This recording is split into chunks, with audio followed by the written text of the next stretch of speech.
esta importante cita para renovar con determinación y con firmeza nuestro compromiso ineludible con la Agenda 2030 y sus objetivos de desarrollo sostenible. Nada más y muchas gracias. I thank the President of the Government of Spain, and now I give the floor to His Excellency Hamza Abdi Barre, Prime Minister of Federal Republic of Somalia.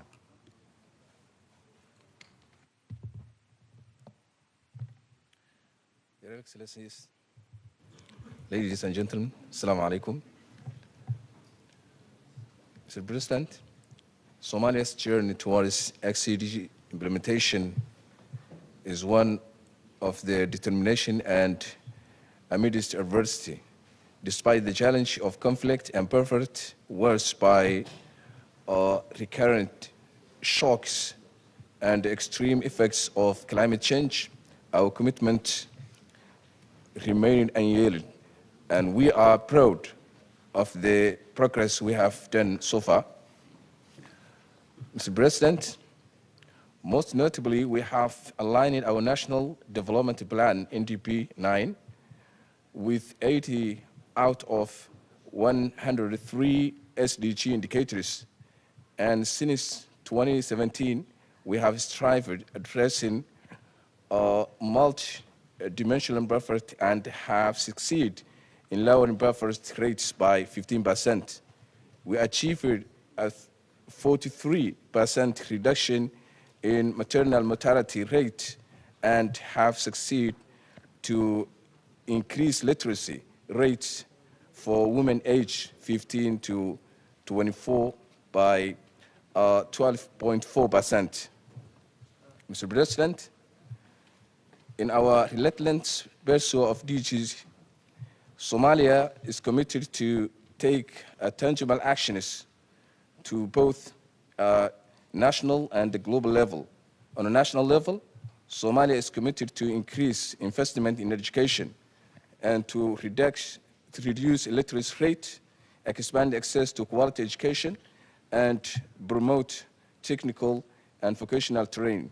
We pledge to accelerate efforts to eradicate gender-based violence and ensure greater representation of women in leadership positions. We also commit to prioritizing sustainable agriculture practice, improve water resource management, boost food security, and enhance resilience and adaptation to climate change to ensure a more sustainable future for our nation. On our global level, Somalia will actively engage in global partnerships to foster international cooperation in achieving the SDGs while taking a more active role in global advocacy and awareness-raising efforts. Mr. President, we cannot afford to wait any longer. The time for decisive actions is now. Let us commit to ensuring a better future for all of humanity. Thank you very much. I thank the Prime Minister of the Federal Republic of Somalia. I now give the floor to His Excellency Antonio Tajani, Vice President of the Council of Ministers and Minister of Foreign Affairs and International Cooperation of Italy. Thank you, Chair. Italy is at the forefront of the effort of the international community to achieve sustainable development goals. The challenge today is in Africa. Political and economic instability, climate change, food insecurity, health crisis. These factors of crisis together have set in motion an arc of instability that goes from the Gulf of Guinea to the Gulf of Aden. Our challenge is enormous. The situation is not about to explode. It has already exploded. First, let me be very clear. The immigration issues is beyond control. The consequences of instability in so many countries is creating a flood of migrants from the Sahel region, West Africa and East Africa. Individual states or regions cannot address these challenges alone. Por eso, debemos abordar en seguridad las raíces del problema de la inmigración para solucionarlo, incluso a través de la colaboración en la seguridad alimentaria. En julio, Italia acogió en Roma, en colaboración con las Naciones Unidas, la cumbre de seguridad alimentaria. El gobierno italiano pide soluciones globales y estratégicas para abordarlos. Une chose est claire, nous devons écouter l'Afrique. Nous devons regarder l'Afrique avec des lunettes africaines, pas avec des lunettes européennes ou italiennes. En juillet, l'Italie accueillit à Rome la conférence internationale sur le développement et la migration. Nous avons lancé le processus de Rome dans le but de faire face aux causes profondes de la migration qui sont étroitement liées au défi global dont on parle aujourd'hui. Notre engagement envers les objectifs de développement durable ne peut pas réussir si nous ne luttons pas sérieusement contre les trafiquants d'êtres humains qui volent l'avenir des dizaines de milliers de jeunes africains chaque jour. Des marchands de la mort qui ont transformé la Méditerranée en cimetière où l'avenir de l'Afrique meurt. We need a new global plan from the United Nations. We need a greater commitment from all partners so that the United Nations must be the center, the engine of this endeavor. Only by winning first the fight against the merchants of death, we can hope to achieve our goals from a truly sustainable development. The Italian presidency of the G7 in 2024 will be inclusive. Focus will be creating the conditions for greater collaboration with all our global partners. You can count on Italy. Thank you very much. I thank the Vice President, the Council of Ministers. Now give the floor to His Excellency Enrique Austria Manolo, Secretary for Foreign Affairs of the Republic of the Philippines.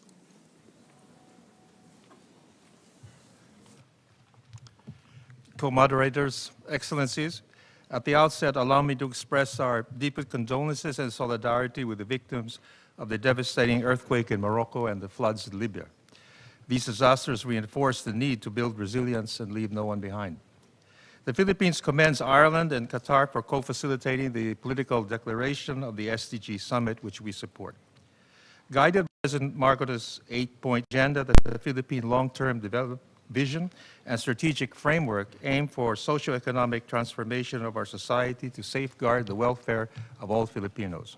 By 2028, we aspire that all communities, institutions, and the natural and built environment in the country will be more resilient to the impacts of natural hazards and climate change.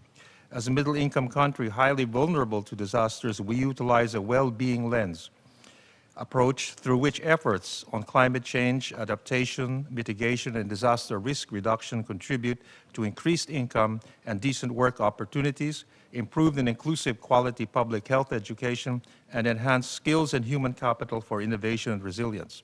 To this end, the Philippines has adopted a national climate risk management framework, a natural disaster risk and reduction management plan, and guidelines for mainstreaming disaster risk reduction and climate change adaptation. GeoRisk PH, a multi-government agency initiative, serves as a central information resource on natural hazards and risk assessment. And when disasters strike, Plan Smart Ready to Rebuild is a national planning tool for disaster rehabilitation and recovery throughout the country.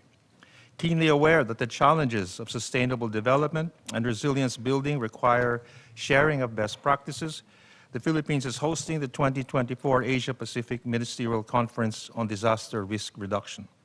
As a reliable partner in building a healthier, more prosperous, and resilient tomorrow for future generations, the Philippines is ready to play its role so that sustainable is attainable and achieving the SDGs becomes a lasting reality. Thank you very much.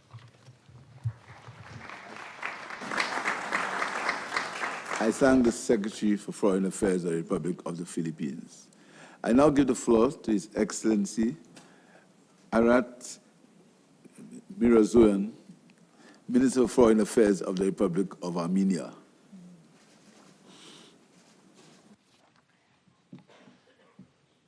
Honorable moderators, ladies and gentlemen, I appreciate the opportunity to speak at this important event to reflect on the achievements and challenges in the path of achieving the Sustainable Development Goals.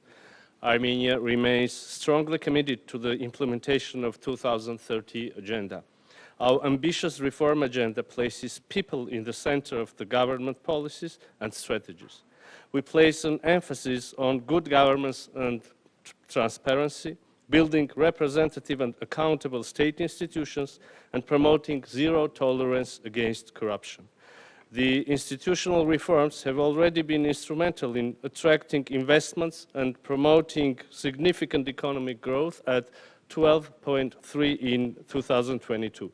Armenia's progress is also reflected in a number of well-known international indexes, scoring 54 points in freedom in the World Report, 49th place in the World Press Freedom, and 63rd in Transparency International's 2022 Corruption Perceptions Index. Ladies and gentlemen, none of the states can achieve sustainable development unilaterally, and it demands regional and international synergy.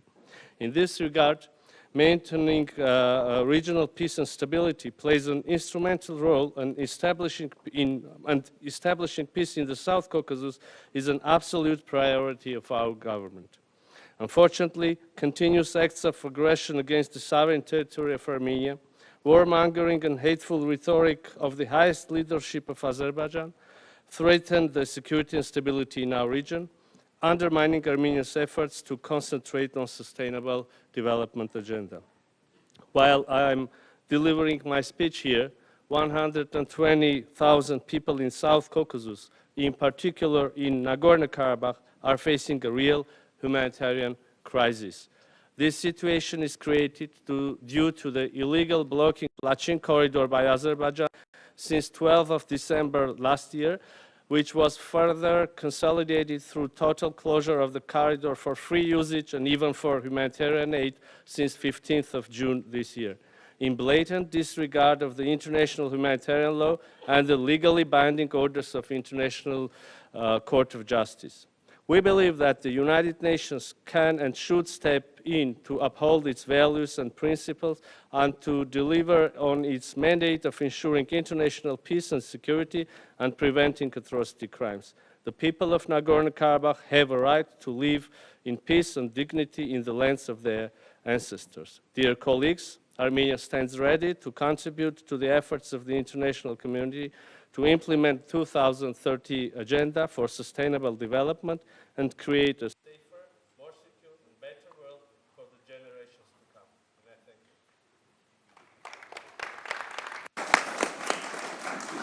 you. I thank the Minister of Foreign Affairs of the Republic of Armenia.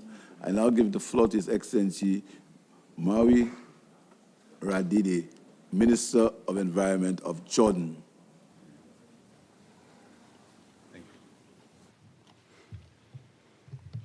Excellencies, distinguished delegates, ladies and gentlemen, it is an honor to be here with you today, halfway to our 2030 SDG journey.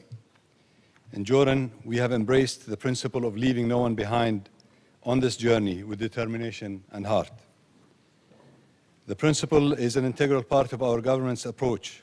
Jordan embarked on a new political, economic, and administrative modernization process developed through public-private dialogues, stimulating inclusive and sustainable growth, as well as creating economic opportunities for women and youth, while streamlining public services and unlocking the potential of individuals and of the country as a whole. We believe that evidence and data will support in identifying root causes of inequalities and thus inform the process of setting effective measures. In social protection, Jordan launched in 2019 a new and improved cash transfer program, tripling the coverage of the poor to 62% by 2021, the largest in the MENA region. Today, the program is a single-window social protection system. As of 2023, the Unified Cash Transfer Program composes 0.7% of our GDP. As for refugees and vulnerable populations, Jordan's commitment to leaving no one behind is manifested in the continuation of hosting around 3.85 million refugees, encompassing 33.6% of our population, taking the responsibility and burden on behalf of the world.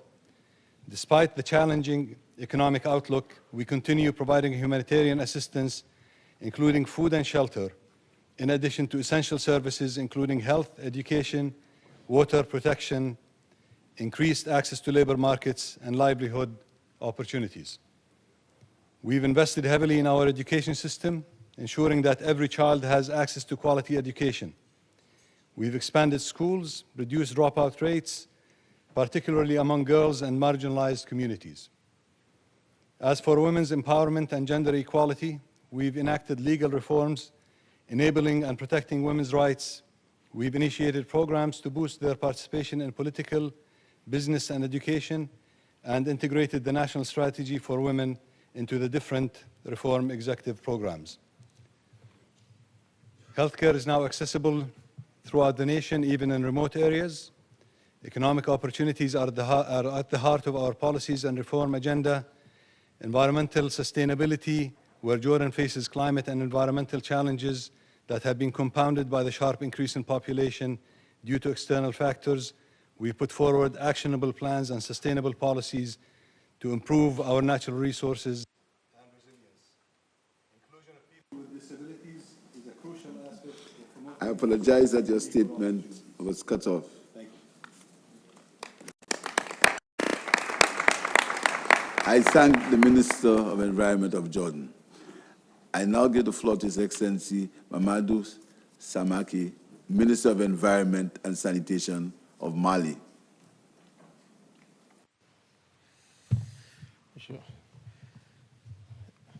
Monsieur le Président, Excellences, Mesdames et Messieurs, le Mali est pleinement engagé dans l'atteinte des objectifs de développement durable. Mais force est de reconnaître que le pays est confronté à un certain nombre de défis, et parmi lesquels la lutte contre le terrorisme. Dans une grande partie du pays, qui a entraîné une dégradation de l'offre et de la demande des services sociaux de base, notamment dans le nord et le centre du pays, et occasionné des déplacements internes des populations. Ces personnes affectées vivent des situations de vulnérabilité relativement importantes. Pour plus d'équité envers ces personnes, le gouvernement de la République du Mali s'appuie sur un plan d'action humanitaire et sur des plans de contingence multirisques pour leur offrir un ensemble de services à court, moyen et long terme. Le gouvernement de la République du Mali, avec l'appui de ses partenaires et des acteurs locaux, s'est également attaqué aux causes profondes du conflit en tentant de résorber les discriminations et les inégalités dans les communautés. Aussi, en vue de faire face à cette situation de façon durable, le Mali s'est engagé dans les concepts de la sécurité climatique pour renforcer la résilience des populations face aux chocs multiples et accélérer la réalisation des ODD. Ainsi, dans les zones à risque ou sortant d'un conflit, les interventions seront axées sur la prévention, la stabilisation et la transformation visant à autonomiser les jeunes, les femmes, à fournir des voies alternatives et à renforcer les capacités infranationales de développement socio-économique. Nous demandons également aux pays développés de diligenter la mise à disposition des promesses et accélérer les financements de mise en œuvre des ODD. Je voudrais par la même occasion vous annoncer que le Mali abritera du 6 au 10 octobre 2023 un forum régional sur la sécurité climatique pour accélérer la mobilisation des financements. Je vous remercie pour votre aimable attention. Merci. I thank the Minister of Environment and Sanitation of Mali, and now I give the floor to His Excellency Franz Tattenbach-Capra, Minister of Environment and Energy of Costa Rica. Excellency, the floor is yours. Thank you. Muchas gracias, Excelencias, damas y caballeros. Para Costa Rica, la resiliencia es sinónimo de un tejido social fuerte, sostenible e inclusivo. Tenemos un total compromiso con los ODS. No es casualidad que seamos el primer país del mundo en establecer una estrategia de metas nacionales de los ODS, una hoja de ruta para generar progreso y bienestar, sociedades pacíficas e instituciones eficaces y transparentes. En primer lugar, en Costa Rica aprovechamos la inteligencia artificial, los sistemas de información interconectados y las plataformas de generación de datos. En ese sentido, fortalecimos el Sistema Nacional de Información del Registro Único de Beneficiados del Estado, el cual nos permite tomar decisiones informadas en materia de protección social desde un enfoque multidimensional. No se puede medir lo que no se ve. En segundo lugar, Costa Rica es fundamental que el desarrollo no se concentre exclusivamente en las zonas urbanas. Contamos con una estrategia de localización de la Agenda 2030 para llevar la inversión, así como las oportunidades de empleo y educación a todas las regiones del país. Para ello es clave la protección y conservación y el manejo de la biodiversidad, tanto la terrestre, la costera como la marina, con una visión sectorial integrada, por lo que estamos comprometidos a robustecer y gestionar la meta 3030 en nuestro país. En tercer lugar, hemos fortalecido el Sistema Nacional de Cuidados, que capacita a las mujeres en áreas de alta demanda laboral como las carreras STEM y les provee de acceso y recursos y financiamiento para proyectos agroproductivos. Asimismo, generamos un plan, el Plan Nacional de Acción sobre Igualdad de Género y Acción Climática. Empoderar a las mujeres es imprescindible para el cumplimiento de todos y cada uno de los ODS. Pero todo esto requiere reforzar y equilibrar las alianzas estratégicas. El financiamiento al desarrollo no puede olvidar al 70% de la población mundial que habita en los países de renta media, como Costa Rica. La inclusión y el empoderamiento efectivo de esta población, la más joven de la historia, es crucial. Muchas gracias. I thank the Minister of Environment and Energy of Costa Rica. I now give the floor to His Excellency Ian Borg, Minister for Foreign and European Affairs and Trade of the Republic of Malta. Thank you. Excellencies, it's an honor to attend the summit to accelerate actions on SDG implementation.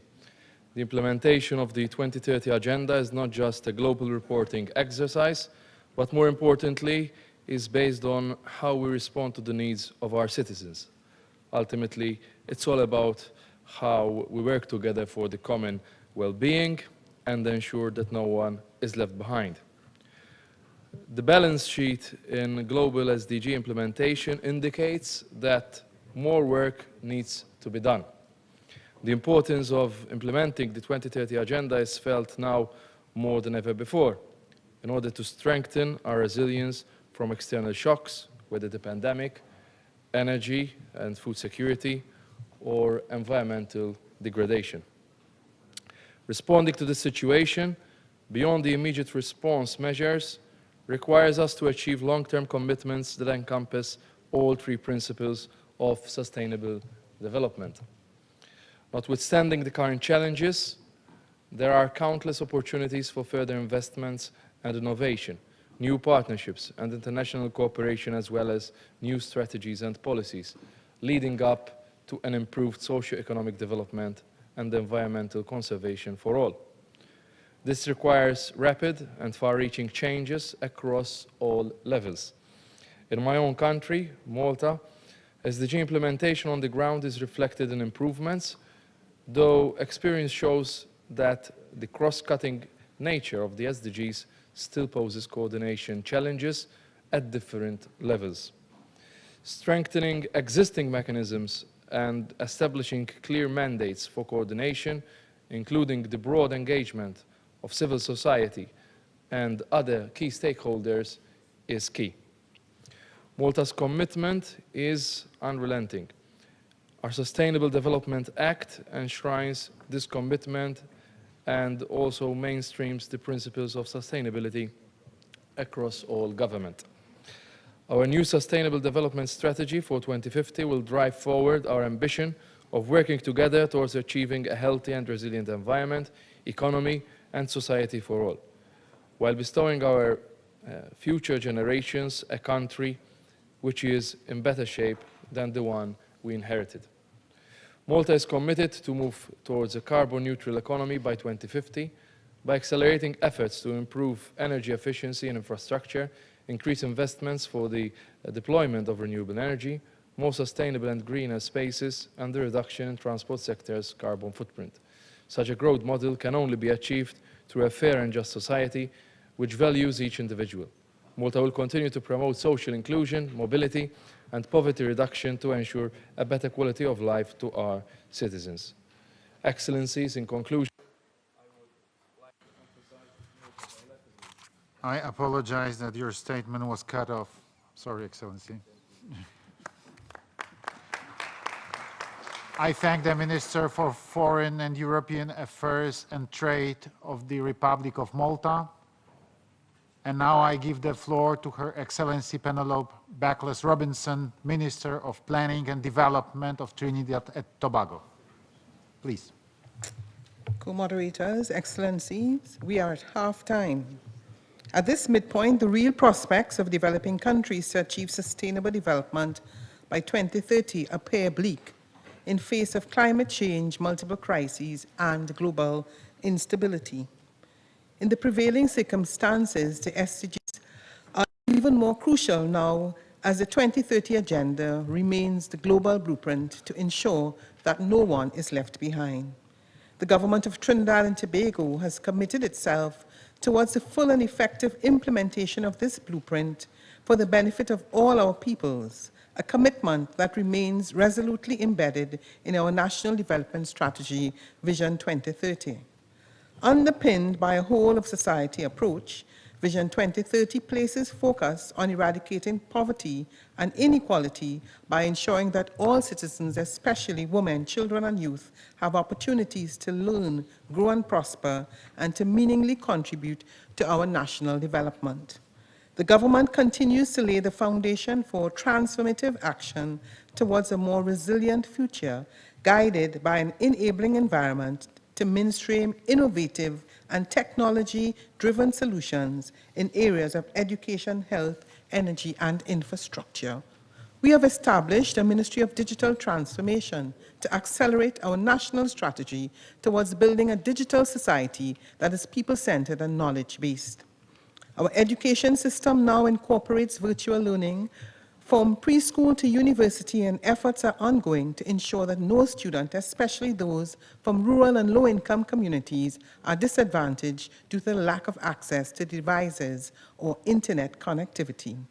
Despite significant progress in these areas, for small island developing states like Trinidad and Tobago, we remain trapped in a maze of compound risks and exogenous shocks.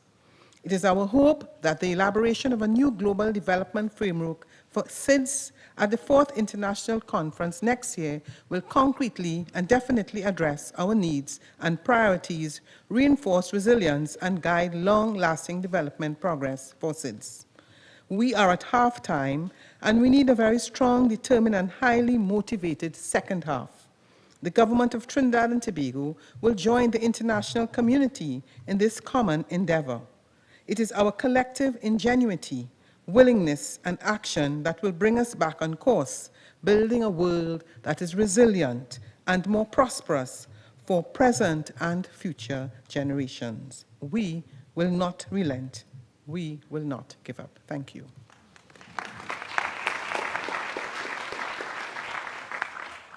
I thank the Minister of Planning and Development of Trinidad and Tobago. And now I give the floor to His Excellency Abdelhak Saihi, Minister of Health of Algeria.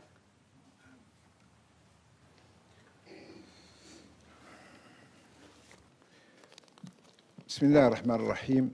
السيد رئيس الجلسة، السيدات والسادة الحضور، إن اعتماد مقاربة شاملة للتكفل بمجموع أهداف التنمية الشاملة الواردة في 17 هدفاً كنا ننتظر إليه وننظر إليه أنه في تاريخ الأمم بسيط جداً وقصير جداً بأجندة 2030. لذلك اعتمدت الجزائر مقاربة على وجهين. الوجه الأول وهي المرحلة الأولى التي بدأ فيها المشروع 2015-2022،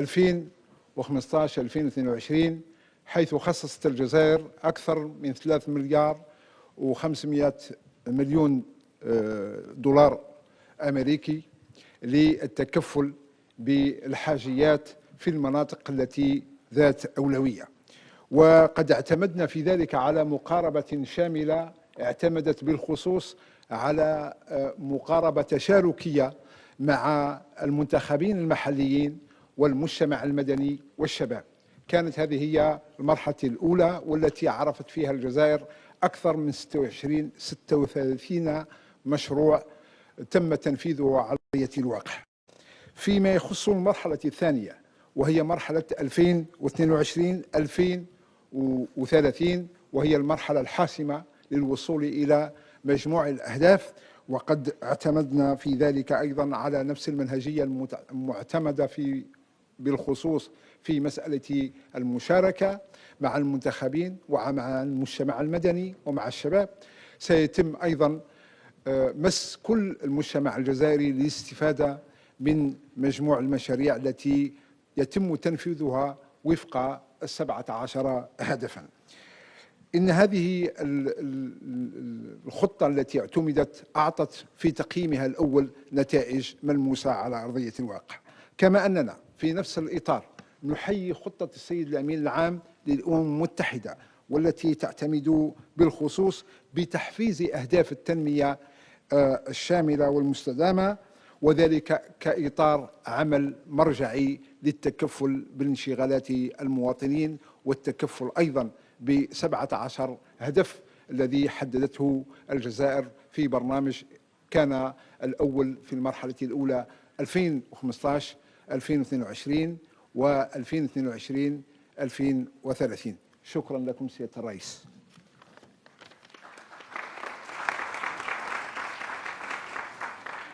I thank the Minister of Health of Algeria, and now I give the floor to His Excellency Park Yin, Minister for Foreign Affairs of the Republic of Korea.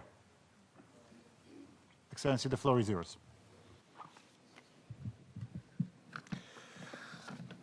Thank you very much, co-chairs, excellencies, ladies and gentlemen. We, the international community, are halfway through the 2030 timeline of meeting the SDGs. Sadly, there are warning signs that we are much more than halfway away from reaching the SDGs. Every week brings startling reminders that achieving sustainable development around the world is fraught with more difficulties than we had thought. The unspeakable devastation caused by the earthquake in Morocco and the flooding in Libya are the latest examples. The SDGs are literally on life support. It is beyond high time to translate our words into real actions. I would like to highlight 3 points that should be central to such efforts. First, we need to collectively invest more for each and every one of the 17 goals. The annual SDG funding gap has risen from $2.5 trillion before COVID to $4.2 trillion. Korea is aspiring to become a global pivotal state that contributes to freedom, peace, and prosperity around the world. As such, Korea is committed to shouldering greater roles and responsibilities. For example, Korea increased its development budget by 21.3% this year. We are aiming for an even greater increase for next year. In particular, our core contribution to the UN development system will experience an unprecedented upscale from current levels. This upward trajectory will continue throughout the Yoon Suk-yeol administration. Second, we must help enable the world's youth to unleash their potential and shape the future. Korea was able to rebuild from the ashes of the war because we invested in our youth. Although we were poor, primary and secondary education were free. This served as a key driving force for Korea's development. Korea will leverage its know-how on helping children have unlimited access to quality education. Third, tapping into the potential of digital technologies is critical, for it can accelerate the achievement of the SDGs. New technologies like AI should be harnessed to maximizing the freedom and welfare of humanity. Korea is fully committed to narrowing the digital divide through collaboration with diverse stakeholders, including the UN. Korea is fully ready to work hand in hand with its partners in the pursuit of our shared quest towards the 2030 agenda. Thank you.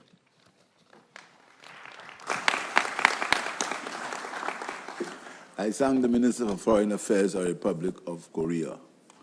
I now give the floor to Mr. Filippo Grandi, United Nations High Commissioner for Refugees. Thank you.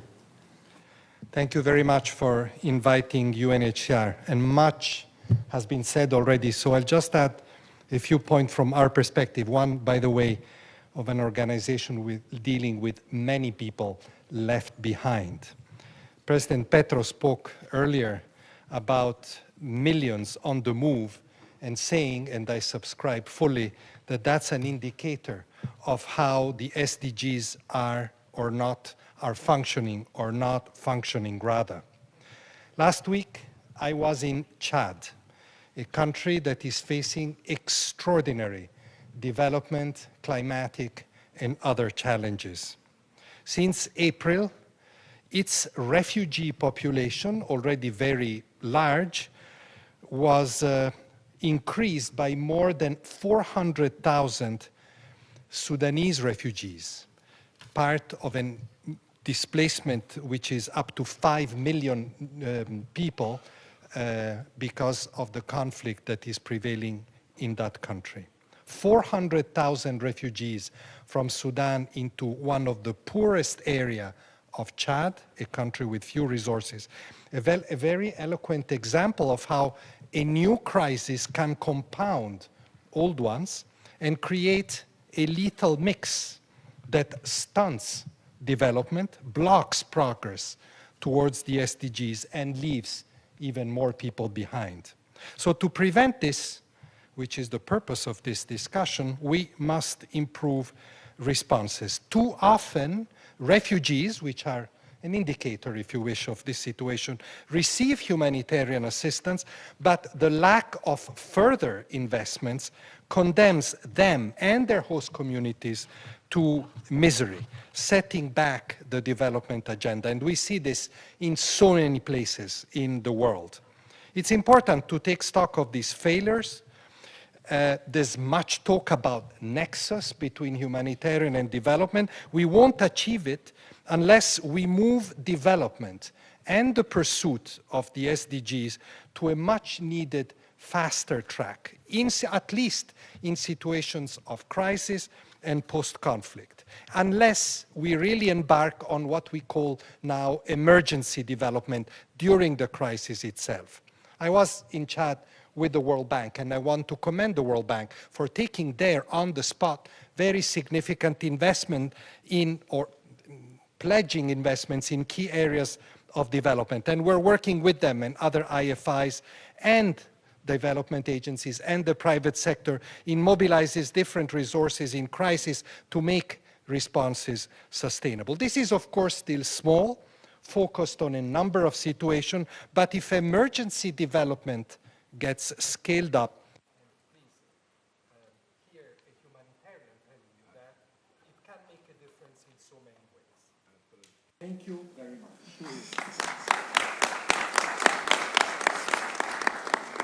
I thank the United Nations High Commissioner for Refugees.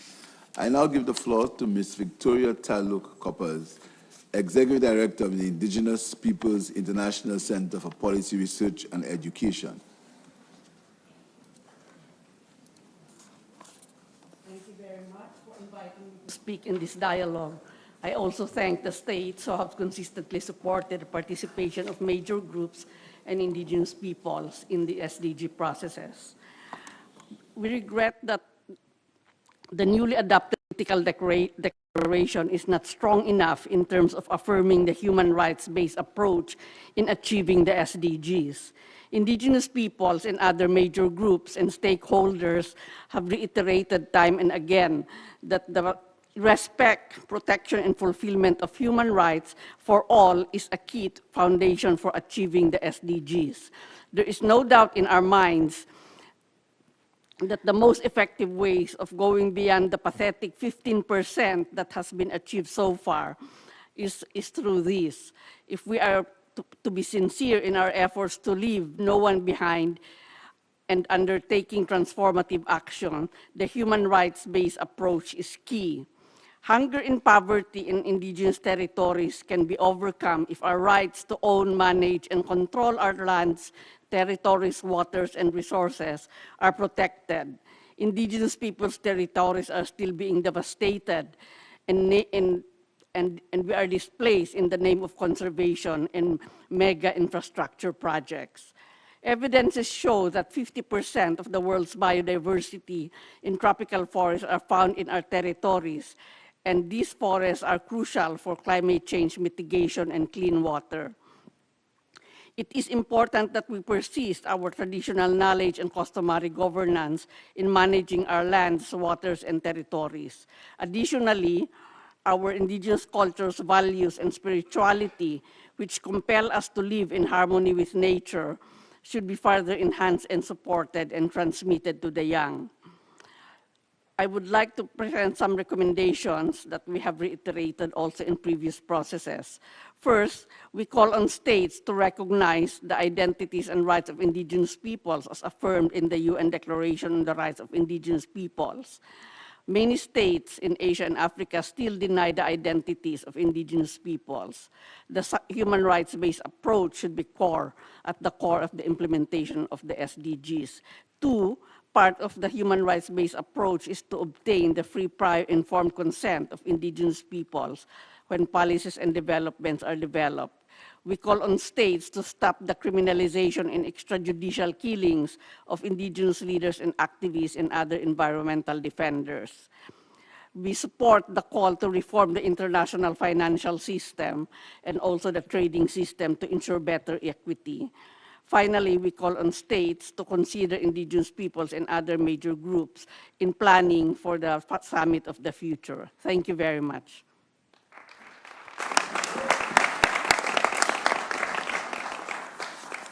I thank the Executive Director of the Indigenous Peoples International Center for Policy Research and Education.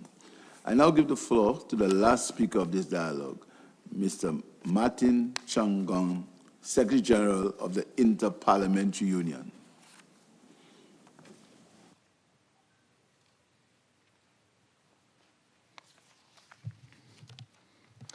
Thank you very much, Excellencies, for giving me this opportunity to bring the parliamentary perspective to our discussions as we review progress or lack of progress in the implementation of the SDGs. And as the Secretary General of the Global Organization of Parliaments, an organization dedicated to the promotion of democracy worldwide in all its dimensions, including peace and sustainable development, let me argue that one of the key reasons why the SDGs are off track has to do with the deterioration of politics nationally and globally. It is not that politicians and decision makers don't know what to do, or that in a global economy of 100 trillion, resources are lacking. We need a new politics and ultimately a new contract between leaders and decision makers on the one hand and their people on the other. A new contract that expands the political horizon so that the decisions are made with clearly in focus. What is good for my people as a whole, regardless of distinctions of income, race, gender, geography, and so forth. We need political systems that are inherently less confrontational, more immune to undue pressure from private interests, and better equipped for dialogue and compromise between political actors, but also between groups in society at large. Building resilience and leaving no one behind, therefore, must start with deep institutional reforms to restore dialogue and bring people together at all levels, not just within governments, but across all of society. Given that parliaments are meant to mirror and represent all of society, they can and must offer such a framework that ensures no one is left behind. To this effect, my organization, the Interparliamentary Union, is investing considerable financial and political capital in helping parliaments become more open, more transparent, more representative, particularly of women, youth, and other marginalized groups. We're strengthening parliaments, building their oversight capacities, the budgetary roles, in order for them to more effectively engage with the SDGs, with a focus on inclusivity and representation. Change is possible. We just need to muster political will. The IPU is committed to that mantra and to mobilizing parliaments and MPs.